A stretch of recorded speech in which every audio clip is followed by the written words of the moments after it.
Tornadoes, one of the most destructive forces known to man. In mere moments, they can turn thriving communities into unrecognizable wastelands. With winds that can exceed 100 miles per hour, these swirling monsters rip homes from their foundations, hurl cars like toys, and leave behind a trail of devastation, heartbreak, and loss. One minute, the sky is calm. The next, a monstrous vortex touches down, tearing through everything in its path with unstoppable rage. They do not discriminate. From bustling cities to quiet rural towns, no place is truly safe when the skies darken and the storm begins to rotate. The question is never if they will strike, but when. Entire neighborhoods can be wiped away in seconds, landmarks reduced to rubble, and lives forever altered. The sheer force of an EF5 tornado can rip asphalt from the ground, twist steel beams like paper, and flatten structures built to withstand hurricanes. For those caught in its grip, the sound is unforgettable, a deafening, roaring freight train from hell. The wind screams, debris flies like missiles, and the air itself becomes a weapon. Tornadoes strike without mercy, leaving only destruction in their wake.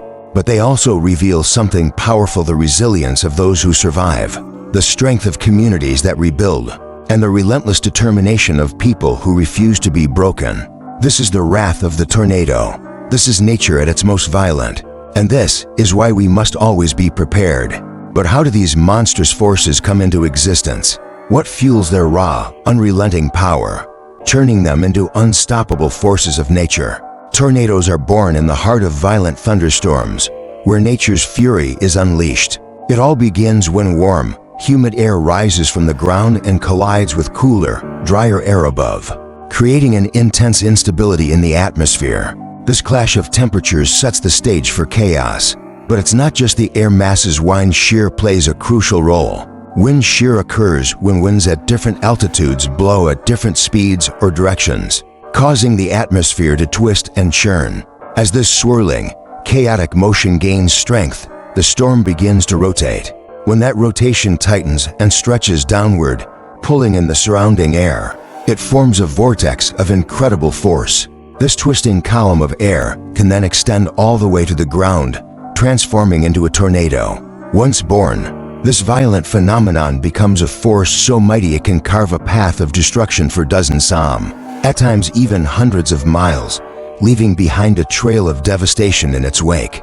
It's nature's way of showing just how powerful and unpredictable the world can be. Right now, the South is under siege.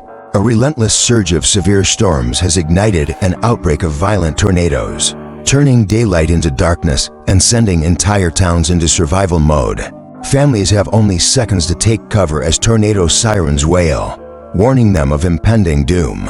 Lives are being upended. Neighborhoods are being erased. The sound of the roaring wind, a freight train from hell, is the last thing many hear before devastation strikes. Tornadoes come in various categories, each with its own unique level of destruction. Ranked on the enhanced Fujita F scale, the scale spans from the weakest EFOS to the most catastrophic EF5 South, each one representing a different level of raw power and devastation. At the low end, we have the EFO tornado. These are the weakest of the bunch, with winds ranging from 65 to 85 miles per hour. EFO South can cause minor damage, like tearing off shingles, knocking over trees, or ripping branches from their limbs.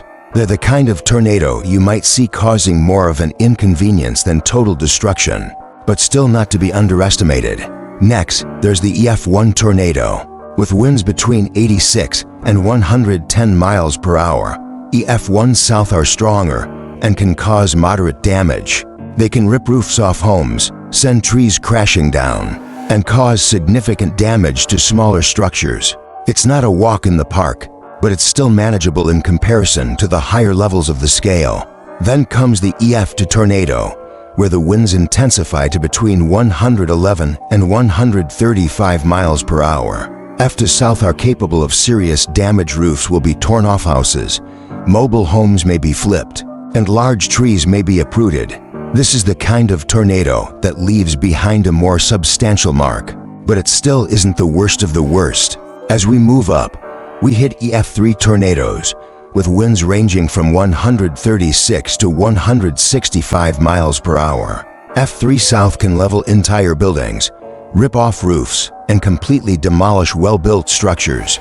A tornado of this strength can easily uproot trees and toss cars through the air, creating widespread chaos and destruction. The EF for tornado is where the danger truly escalates. With winds between 166 and 200 miles per hour, F for S can devastate entire neighborhoods. Steel-framed buildings can be shredded, and homes will be torn apart with terrifying efficiency. This is the kind of tornado that will leave whole towns unrecognizable, with the landscape forever changed by the sheer force of nature.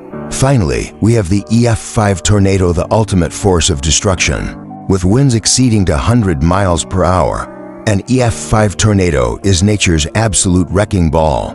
It has the power to tear apart steel structures, obliterate entire neighborhoods, and launch semi-trucks through the air like they're mere toys.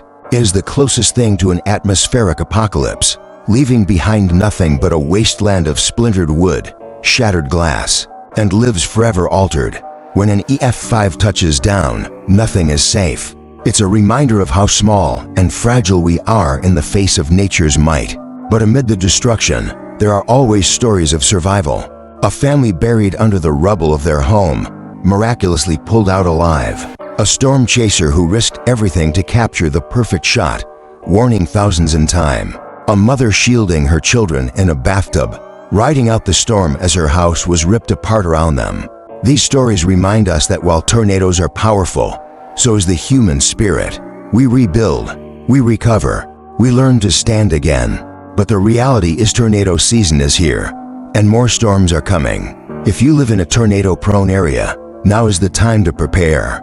Here's what you need to do. Have a safe zone. A basement or interior room with no windows is your best option. If in a mobile home, seek shelter elsewhere immediately. Create an emergency kit. Include flashlights, batteries, bottled water, non-perishable food, first aid supplies, and important documents. Stay informed, tune into weather alerts. When a tornado watch is issued, be prepared. When a tornado warning is sounded, take cover immediately. Have a plan. Practice tornado drills with your family. Know where to go and what to do before disaster strikes. Tornadoes are nature's most unpredictable assassins, striking fast and without mercy. But knowledge is power, and preparation is survival. The skies will darken, the winds will rise, the storm will come, but in the face of destruction, one truth remains: we will endure. I want you to see this video yet again from Northwest Arkansas in Lake City. Unbelievable. Anybody that was watching it last night live as Brandon Kopic, our exclusive storm tracker, was chasing this tornado and trying to get out of the path of this tornado, probably their mouth went to the ground. That's what I did. I just couldn't believe what I was seeing as this twister moved across the land, just raking everything in its sight. Agricultural land, it's very rural in that particular part of Northwest Arkansas, and ruining structures and creating a lot of injuries, unfortunately. And speaking of injuries and death, right now we can confirm 2 deaths in the state of Tennessee, and we hope that that number does not go up in the surrounding states. As I still stand here under the cover of darkness as the rain is falling. Now in Paducah, yesterday evening, what we went through, and everyone here, 25,000 plus residents, is tornado sirens blaring across this town, a beautiful town on the Ohio River, the convergence of the Tennessee and Ohio River. And that went on for hours as we were under tornado warnings, and the winds that came through, and the rain and the lightning. When you looked up in the sky, it was like an atmospheric strobe light for absolute hours. Could not just comprehend how much lightning was going through the area. And the roar of the winds when they came through with the sideways rain, just something that will never leave one's ears, heads, or memory if they experienced it last night. And so many people from Indianapolis to Nashville to Memphis heard those tornado warning sirens. Very scary situation. Now, flash flood watches and warnings up for the entire weekend, and we could see historic flooding with upwards to 15 inches in some areas. And I know Paducah is very concerned about that with all the streams and creeks in this area. And Scott, the damage really speaks for itself here. You can see right through to the other side of this home, as well as there are roof and building materials out here in front of me, the front door there, as well as a chimney that fell over onto the porch. And there have been friends and family out here all day trying to help clean up. I was sound asleep, and then what woke me up was my head slamming against the wall when it blew out the back of my room and picked up my bed and threw me and the bed against the wall. Denise Grice went to bed Sunday night not expecting this wake-up call. She says she was sound asleep before the tornado ripped through their home. As for her husband, it was supposed to be a guest room, and he threw the dogs in there, so they were fine. But when he was trying to find me, he stepped out in the area where there's a lot of damage and fell through to the crawl space. My dad came over and said the house exploded. Their daughter, Danny Grice, lives a few hundred feet away. She didn't feel any impacts of the storm. We have 2 main barns and 37 horses that are all okay. The family says they're in high spirits because they're lucky to be alive. Tornado aftermath is something extraordinary to be seen when you see the power of wind. Remember, nothing that happened behind me happened. Tornado aftermath is something extraordinary to be seen when you see the power of wind. Remember, nothing that happened behind me happened because of anything but wind. A storm whipping across this landscape and laying waste to everything in its path. The video of the Lake City, Arkansas tornado is extraordinary, but take a look at things like this. This Ford Explorer has been basically impaled by a toddler's bike. You can even see the training wheels still on it. I'll tell you one thing, that's not moving. It is in that car, all done by the power of wind. Look how the hood of this SUV is torn and mangled, the windshield destroyed. And then you look back at the homes. That home back there was Cody Ferguson's home. In a split-second decision, he left that home and ran over to this home, and yes, this was a home where a family of 4 was trying to take shelter, and Cody insisted that they come to their tornado shelter, which is right here. And they all piled in there as the storm went over this shelter and these homes. When they came out, this is what they saw: total destruction. But remember, this severe weather threat is not over. We have high Torcon levels today and tomorrow, and also a severe risk for flooding. Let's walk across the street because you'll be able to see why flooding is such an issue, a high risk for flash flooding. Well, first, take note to this culvert, how it's full of water right now. The reason it's full of water is it has nowhere to go. There's no drainage happening. The ground is completely saturated. And then we walk over to the farm fields across the street. Careful as we cross the street, nobody coming.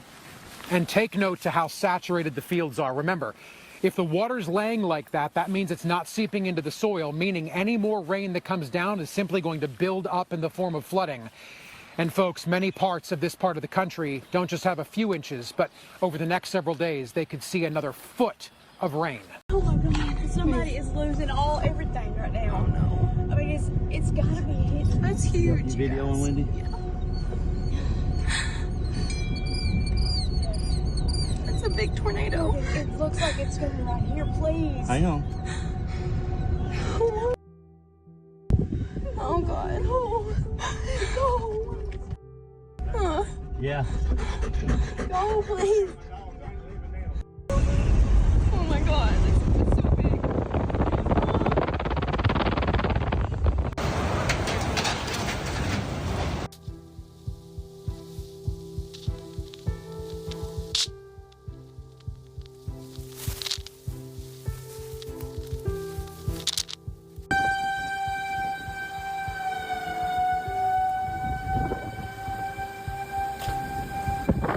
Holy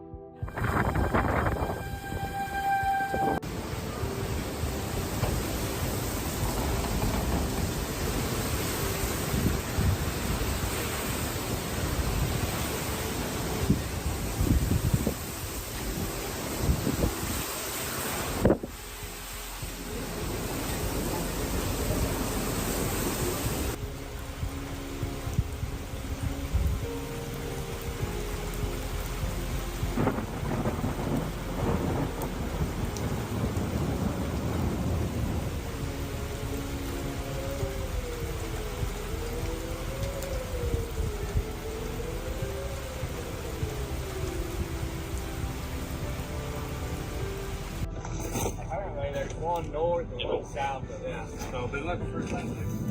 3826. All I see is a piece of plywood. We're going to be 1097 in the area of the CMV. That's one.